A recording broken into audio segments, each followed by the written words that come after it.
یہ بات ہے ایئر 1812 کی، جب ایک سوئس ایڈونچرر عربین ڈیزرٹ سے بھیس بدل کر گزر رہا تھا۔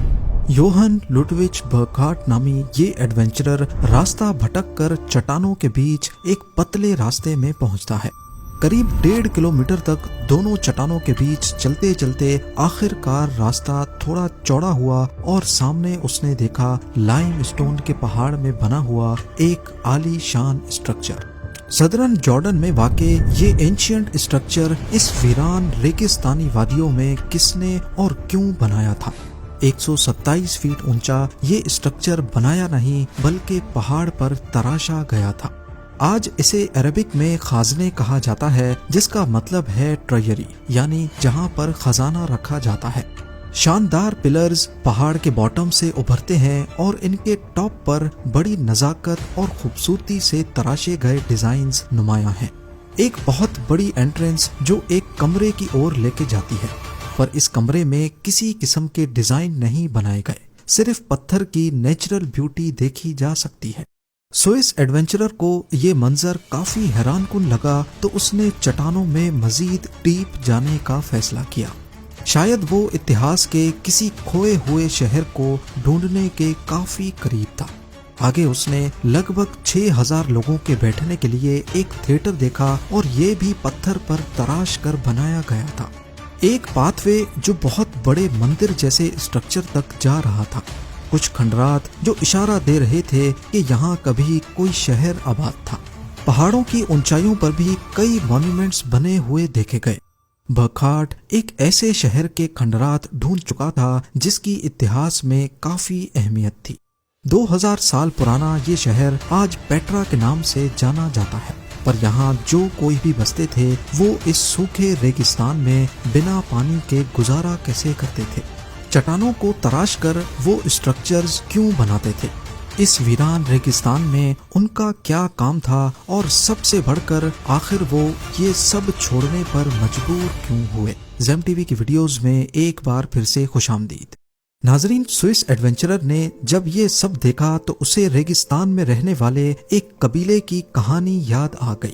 اس نے سن رکھا تھا کہ عربین ڈیزرٹ میں ایک قبیلہ تھا جو چائنا، انڈیا، ایجپٹ اور روم کے بیچ سلک اور مسالوں کی ٹریڈنگ کرتا تھا، اور وہ اپنا خزانہ اونچی چٹانوں میں سوراخ کر کے چھپایا کرتے تھے۔ گریک اور رومن سورسز میں ان لوگوں کا نام نیبیٹینز بتایا گیا ہے۔ یہ کھانا بدوش قبیلے کے طور پہ 2000 سال پہلے مشہور تھے، اور یہ لوگ ریگستان میں ٹینٹس لگا کر رہتے تھے۔ لیکن ٹینٹس میں رہنے والے لوگ پیٹرا جیسا اتنا شاندار شہر بنانے میں کیسے کامیاب ہوئے؟ برکھارٹ کی اس ڈسکوری کے بعد پیٹرا کو انٹرنیشنل پریزنس ملنا شروع ہو گئی۔ پوری دنیا سے آرکیولوجسٹس اور ہسٹورینز یہاں کا رخ کرنے لگے تاکہ اس اینشینٹ مسٹری کو سلجھایا جا سکے۔ ظاہر ہے 127 فٹ اونچی کنسٹرکشن، اور وہ بھی کوئی معمولی نہیں، بلکہ پتھر کو تراش کر بنانا کوئی عام سی بات نہیں ہے۔ اس کے لیے ورکرز نے ضرور کوئی ٹیمپرری اسٹرکچر کھڑا کیا ہوگا۔ جیسے آج کل بھی آپ نے دیکھا ہوگا، کنسٹرکشن کے دوران بلڈنگ کے ارد گرد لکڑیوں کا ایک اسٹرکچر بنایا جاتا ہے جس پر ورکرز کھڑے ہو کر کام کرتے ہیں۔ پر نہ صرف ٹریئری بلکہ پیٹرا میں دوسرے اسٹرکچرز پر بھی ایسے کوئی نشانات واضح نہیں ہیں جو اس کی کنسٹرکشن کے بارے میں کوئی اشارہ دے سکیں۔ بہت ساری ریسرچ اور ایکسپیریمنٹس کرنے کے بعد ریسرچرز کو پیٹرا میں ہی ایک انکمپلیٹ اسٹرکچر ملا، اور شاید اسی میں چھپا تھا اس کی کنسٹرکشن کا راز۔ اس کو دیکھ کر ایسا معلوم ہوتا ہے کہ یہ اسٹرکچر کا صرف اوپر کا حصہ ہے، اور باقی نیچے کا لائم سٹون کاٹا ہی نہیں گیا۔ اس سے یہ ظاہر ہوتا ہے کہ نیبیٹینز کسی بھی اسٹرکچر کو اوپر سے بنانا شروع کرتے تھے۔ ٹریئری کی کنسٹرکشن میں بھی پہلے وہ ساتھ والی چٹان پر چڑھے اور ایک ہاریزونٹل شافٹ لائم سٹون کے پہاڑ میں کھود دی۔ اس شافٹ کے اندر کھڑے ہو کر وہ پلرز اور مختلف ڈیزائنز تراشتے، اور پھر آہستہ آہستہ نیچے بڑھتے جاتے۔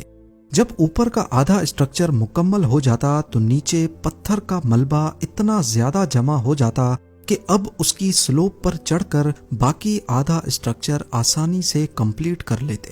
دنیا بھر میں اینشینٹ سائٹس پر کنسٹرکشن کا یہ طریقہ کہیں اور نہیں دیکھا گیا۔ اس ٹرک کے بارے میں ریسرچرز کو اشارہ تب ملا جب انہوں نے امریکہ میں پیٹرا جیسا اسٹرکچر ہو بہو تراش کر بنایا۔ نیبیٹینز نے پیٹرا میں بہت کم لکھائی چھوڑی تھی، صرف 1-2 جگہ پر ایرامیک اسکرپٹ میں کچھ لکھا ہوا پایا گیا۔ یہ لینگویج مڈل ایسٹ میں جیزس کے دور میں استعمال ہوتی تھی۔ اس اسکرپٹ میں لکھا تھا کہ یہ ٹومب بہت مقدس ہے، اس کے اندر جو کچھ بھی ہے اس کو نہ کبھی بدلا جائے نہ یہاں سے نکالا جائے۔ لیکن جس چیمبر کے باہر یہ لکھا تھا اس کے اندر صرف چند شیلف کے علاوہ اور کچھ بھی نہیں تھا۔ ان شیلف کی سائز دیکھ کر اندازہ لگایا گیا کہ یہ ڈیڈ باڈیز رکھنے کے کام آتے تھے۔ یہ جگہ اصل میں ان کا بریل چیمبر تھا۔ پیٹرا کی چٹانوں میں ایسے 800 سے زیادہ چیمبرز دریافت ہو چکے ہیں۔ شروعات میں یہ بھی سمجھا جاتا تھا کہ شاید یہ شہر کوئی قبرستان تھا، لیکن بعد میں ریسرچرز کو یہاں کچھ ایسے ثبوت بھی ملے جو یہاں زندہ لوگوں کے ہونے کا اشارہ بھی دیتے ہیں۔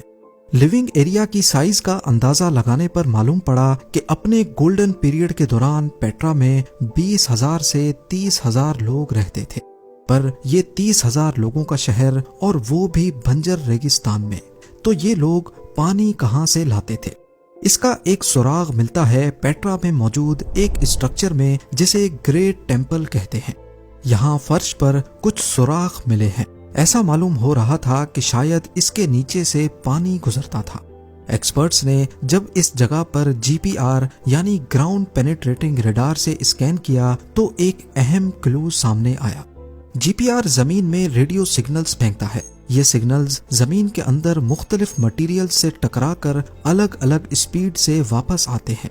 جیسے مٹی سے ٹکرا کر یہ آہستہ واپس آتے ہیں اور خالی جگہ میں ان کی اسپیڈ تیز ہو جاتی ہے۔ سگنلز کی اسپیڈ دیکھ کر اندازہ لگایا جاتا ہے کہ زمین کے نیچے کہاں پر خالی جگہ موجود ہے۔ GPR کے ریزلٹس نے دکھایا کہ مندر کے فرش کے نیچے چینلز کا ایک پورا نیٹ ورک بچھا ہے، جیسے گھر میں فرش کی کنسٹرکشن سے پہلے پلمبنگ کا کام ہوتا ہے۔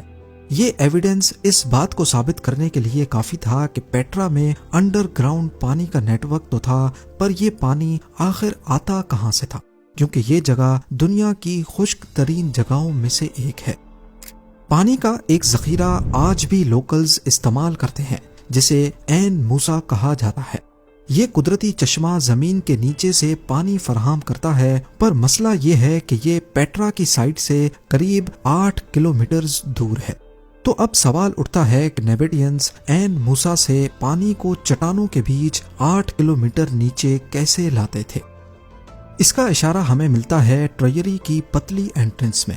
یہاں چٹانوں کے بیچ پائپ لائنز کے نشانات دیکھے گئے ہیں، ایسی پائپ لائن جو چھوٹے چھوٹے سیکشنز میں جوڑی گئی تھی۔ جب پائپ کے ان چھوٹے چھوٹے سیکشنز میں سے پانی گزرتا ہوگا تو ضرور لیک بھی کرتا ہوگا، لیکن نیبیٹینز کے لیے پانی اگر اتنا امپورٹنٹ تھا تو وہ پانی کو ضائع کیسے ہونے دیں گے؟ جب پانی کسی بھی پائپ لائن سے گزرتا ہے تو نیچرلی اس کے اندر ایئر پاکٹس بنتے ہیں جو پائپ کے اندر پریشر کریٹ کرتے ہیں اور پانی کا فلو کم ہو جاتا ہے۔ یہ پریشر پانی کی دیواروں کو اندر سے پش کرتا ہے، اور اگر لائن میں جوڑ ہوں گے تو ان میں سے پانی لیک ہوگا۔ ہائیڈرو انجینئرز نے کئی ایکسپیریمنٹس کیے اور یہ بات سامنے آئی کہ اگر پائپ کا اینگل 4 ڈگریز پہ جھکا ہوگا تو پائپ میں ایئر پاکٹس نہیں بنیں گے، پانی کا فلو بھی اچھا ہوگا اور لیکیج بھی نہیں ہوگی۔ جب ایکسپرٹس نے پیٹرا میں بچھائی گئی پائپ لائن کے اینگل کو دیکھا تو وہ حیرت انگیز طور پہ ٹھیک 4 ڈگریز پہ ہی جھکائے گئے تھے۔ یعنی نیبیٹینز اس سائنٹیفک پرنسپل کے بارے میں 2000 سال پہلے ہی جانتے تھے، جنہیں ہم نے حال ہی میں دریافت کیا ہے۔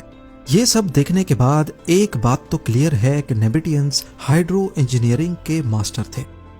پیٹرا میں پانی صرف عین موسیٰ سے نہیں بلکہ پہاڑوں سے آنے والے فلیش فلڈ سے بھی سپلائی ہوتا تھا۔ آج بھی جب یہاں فلیش فلڈز آتے ہیں تو وہ کافی ڈیڈلی ہوتے ہیں۔ ان سے بچنے کے لیے پیٹرا میں مختلف لوکیشنز پر اینشینٹ ڈیمز بنائے گئے تھے۔ ریسرچرز یہاں قریب 5 اینشینٹ ڈیمز ڈھونڈ چکے ہیں، جن میں سے کچھ کی دیواریں 2000 سالوں سے آج تک پریزروڈ ہیں۔ یہ ڈیمز نہ صرف پانی اسٹور کرنے کے کام آتے تھے بلکہ شہر کو فلڈز کی تباہی سے بھی بچاتے تھے۔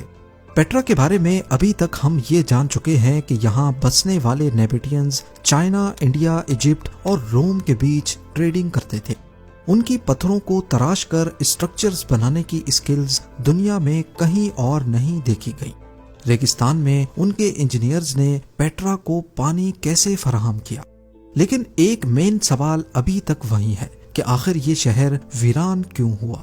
یہاں بسنے والے 30,000 لوگ اپنے شہر کو چھوڑنے پر مجبور کیوں ہوئے؟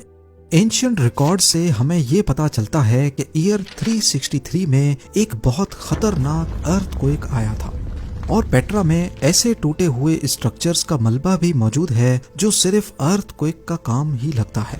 شاید اس ارتھ کوئک کی وجہ سے پیٹرا کے کئی اسٹرکچرز گر گئے اور ڈیمز ٹوٹ گئے۔ اس کے بعد وہی پانی جو شہر کی جان تھا ان کی جان لے ڈوبا۔ فلیش فلڈز پورے شہر کو بہا کر لے گئے اور بچے کچے انفراسٹرکچر جو نیبیٹینز نے کئی 100 سالوں میں بنائے تھے کھنڈرات میں بدل گئے۔ اب نہ تو یہاں پانی بچا تھا اور نہ ہی کوئی سسٹم۔ ٹریڈرز نے اپنے راستے بدل لیے اور شہر کے لوگ آہستہ آہستہ دوسرے شہروں میں چلے گئے۔ پیٹرا کو یونیسکو ورلڈ ہیریٹیج سائٹ کا درجہ 1985 میں ملا، اور اگر آپ نے Indiana Jones and the last crusade دیکھی ہو تو اس میں جو ہولی گریل کا ٹیمپل ہے وہ اصل میں پیٹرا کا الخازنے ہی ہے۔ امید ہے زیم ٹی وی کی یہ ویڈیو بھی آپ لوگ بھرپور لائک اور شیئر کریں گے۔ آپ لوگوں کے پیار بھرے کامنٹس کا بے حد شکریہ۔ ملتے ہیں اگلی شاندار ویڈیو میں۔